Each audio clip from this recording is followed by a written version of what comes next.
William Tincup and Ryan Leary, and you are listening, hopefully watching, Heroes of HR podcast brought to you by isolved. It's a limited series. We have Mary Kay on today. Mary Kay, how are you doing? I am doing great. How are you?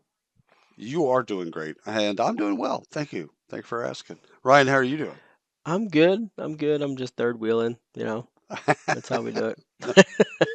No, just kidding. So, Everything is good. Everything is good. Mary Kay, do us a favor and introduce yourself. Tell us a little bit about what you do. Sure. My name is Mary Kay Kirgis. I am the HR director at Guttenberg Municipal Hospitals and Clinics in Guttenberg, Iowa. We are a city-owned hospital here in Northeast Iowa, and we provide basic hospital services, and we have 3 clinics. We have one here in Guttenberg, one in Edgewood, Iowa, which is about 20 minutes away, and one in Garnavilla, which is about 10 miles away. Oh, that's fantastic. Northeast Iowa. What are you close to? What would for the audience? What would be the closest city? Our closest bigger city would be Dubuque, Iowa. Yep.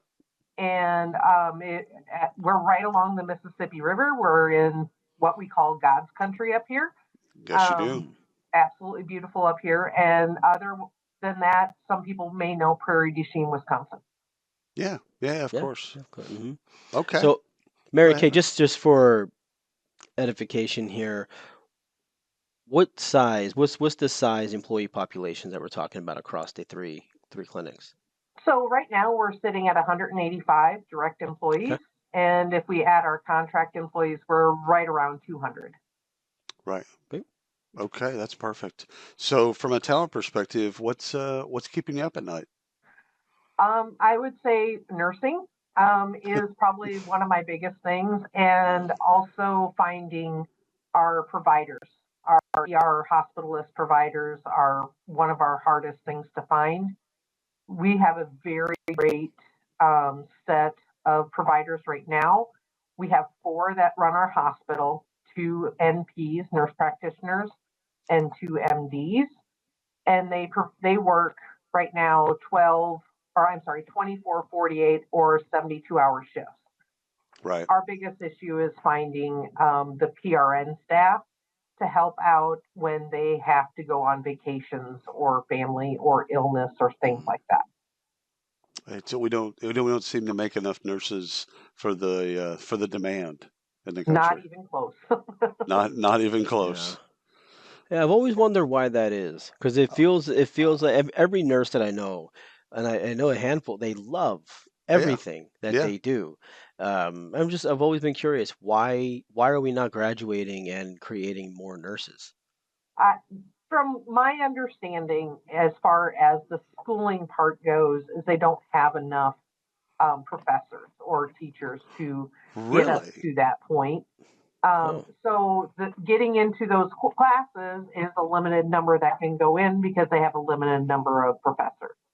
Right. So therefore, you're graduating fewer people than what we need, is my understanding. Another understanding that I have is it all depends on where you're located and what your expectations are. Some places are expecting all their nurses to be BSNs or have a bachelor's degree. We do not expect that. We started at an associate's degree for nursing, and then, we will increase people's salary-wise if they go up into the BSN. Got it. Okay, yeah. So let's talk about 2025. So we're just at the outskirts of 24, going into 25. What do you see that's on the horizon that's exciting you about talent?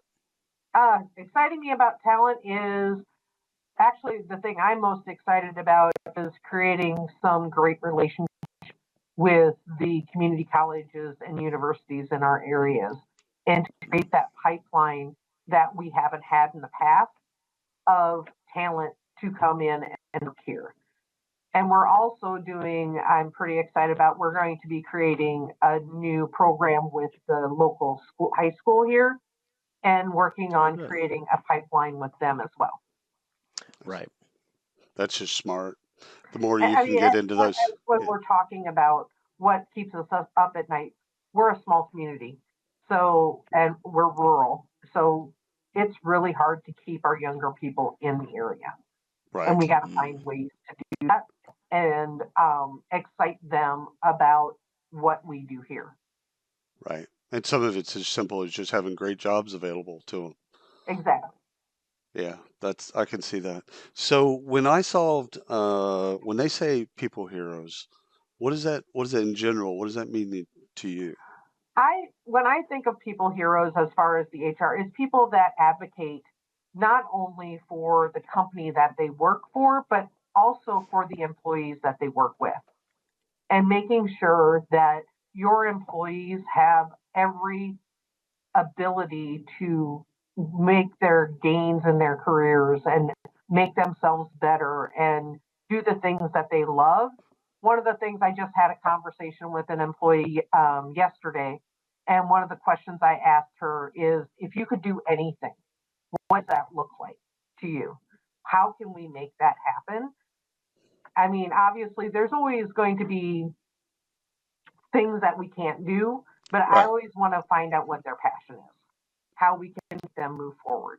And sometimes it's little stuff. That's Exactly. the if you ask the questions, you're in a different field because like you're being proactive. Some people don't ask, and so their Exactly. And a employees lot of people are leave. afraid to ask. Yeah. I think Oh, that's one of the things that in HR that we got to stop doing, is being afraid to ask these questions, because everybody's 100%. afraid, well, if I lose this person over here, now what am I going to do? Well, Yeah. but you might lose this person and create a much better Right. employee, which in turn creates them that they talk about us in a positive light, which can bring in better employees. So it's Yeah. actually thinking about it in a different mindset. Yeah. Well, you're creating a better employee experience, a better path for everybody, and just it's a great benefit. I mean, that's what HR does, Yeah. right? I mean, Exactly. like you're there to advocate for the careers of your people and give Yeah. them the best experience that you can. So, next question from me. So, Mary Kay, you're at a party and you're talking to someone that's not in HR or doesn't necessarily do recruiting or payroll. How do you describe iSolved to them? I described iSolved to people that have no experience with it as that one-stop shop for the HR staff, the managers, and the employees, in which they are able to get everything they need when it comes to their employee benefits, Mm. learning, performance management, everything, applicant tracking, everything works together, and it makes it so much easier in their lives. That's how I explain it to them. Drops mic, walks off Yeah, stage, that's Ryan. good.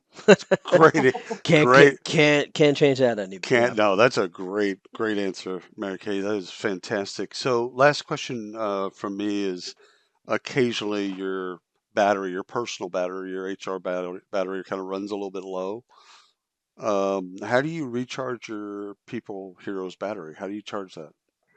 A lot of times it's trying to find new ways to learn and grow myself. And that I always find is sometimes challenging, because there's never enough hours in the day. But just finding ways to learn and grow myself.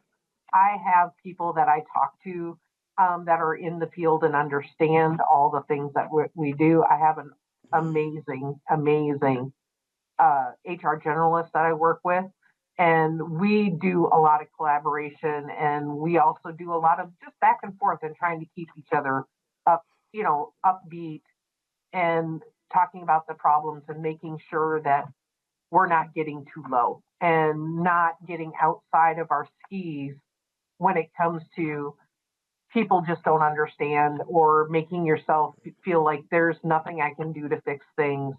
It's just trying to keep yourself in check and moving Right. forward. Other than that, I always like to read a good book. 100%. Are you a New York Times bestseller person? Or No, I have where my do you, favorite authors that I read, and most of yeah. them are mysteries. Oh yeah. No, it's one of those deals like once you get into a genre, well, at least for me, I get into a genre and it's just like I'll just burn through that. If it's detective fiction, then I'll just burn through that as much as I can, and then I'll switch. Yep. So, but my mother growing up, my mother was a New York Times bestseller. So she'd just read whatever they put on the list. She'd read it, and that was her Oh, bit. But she yeah. was she was Everybody she. needs that out. Oh yeah, Mm-hmm. oh yeah, oh 100%. And she could read different than anybody I know. I can only read one book at a time. My attention span, I had to focus. She could Hmm. read 6, 7 books at a time. Oh yeah, I So can't do she, that. I can't. It was That's a lot of insane. effort. Oh my God! And it's Yeah. just like, and they're Actually, what different. my biggest problem is, I'll start reading a book and I won't put it down. So I'll read a book in like a day. That's a good book. That's a Yeah. good. That's a good author. That's how you know it's a good author. Is that you couldn't. I need to go to bed. No. I need to eat. No. I need to. No. It's just like you gotta keep going. That's a sign of a great author. Mary Kay, thank you for carving out time for us. We absolutely appreciate you. Know how busy you are, but thanks for carving out time for us and the audience.